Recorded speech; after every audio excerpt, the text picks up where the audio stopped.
If you're trading Forex, dapat aware ka sa mga economic news. So, search mo lang sa Google, Forex Factory, Economic Calendar, and ito yung makikita mo sa website nila. So, meron na siyang schedule ng mga economic events na darating. Sa mga lumabas na news, meron silang actual data na nai-release.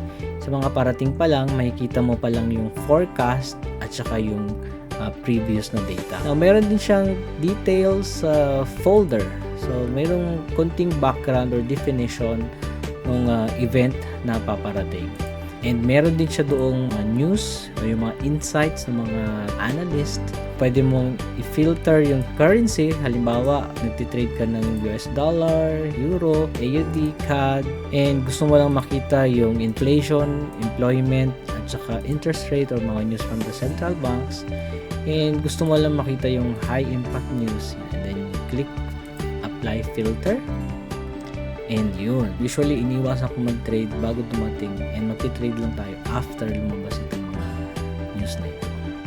So, if this is too technical for you or wala kang time para mag-monitor ng mga economic news, I have copy trading services and pwede mong i-copy yung aking mga trades automatically. So, every time may open akong bagong trades, mag-open din yung trading account mo automatically. So, just send me a message.